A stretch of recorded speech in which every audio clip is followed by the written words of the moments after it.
দেখো বন্ধুরা, আজ বাদর থেকে একটি অঙ্ক করাবো। কি বলছে? একটি বাদর 96 মিটার দীর্ঘ একটি তৈলাক্তক স্তম্ভ ওঠার চেষ্টা করছিল।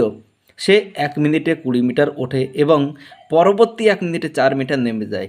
স্তম্ভের শীর্ষ উঠতে বাঁদরটি কত সময় লাগবে?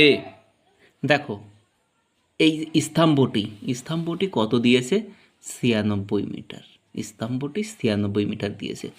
বলেছে যে প্রথম মিনিটে সে 20 মিটার ওঠে, আর পরবর্তী 1 মিনিটে মানে পরের মিনিটে সে কত 4 মিটার নেমে যায়। তাহলে আমি বলতে পারি যে 2 মিনিটে 16 মিটার সে উঠতে পারে। প্রথম মিনিটে 20 মিটার ওঠে এবং পরের মিনিটে গিয়ে 4 মিটার নেমে যায়। তাহলে কি আমি বলতে পারি যে 2 মিনিটে 16 মিটার ওঠে। এবার কি করতে হবে? দেখো, এই 16কে এমন সংখ্যা দিয়ে গুণ করতে হবে যেন মিলে না যায় বা তার বেশি না হয়। 6 × 96 মিলে যাচ্ছে, কিন্তু হলে হবে না, এক কম নিতে হবে। তাহলে কি 5 দিয়ে গুণ করব। 5 কত? 80।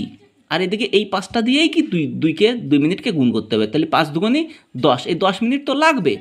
তারপরেও দেখো, এক্সট্রা কিছু বাকি থাকছে। কত থাকছে? সে 80 মিটার উঠছে। সে কত? এই পর্যন্ত ধরো 80 মিটার উঠছে। কত? 80 মিটার উঠছে। কিন্তু তার উঠতে হবে কত? 96 মিটার। তাহলে কত মিটার বাকি আছে? 16 মিটার বাকি আছে। কিন্তু একটা জিনিস বলেছে, দেখো, এই 16 মিটারটা সে উঠবে, কিন্তু কি 1 মিনিটের সাথে 20 মিটার ওঠে, কিন্তু উঠতে হবে 16 মিটার। তাহলে কি করে?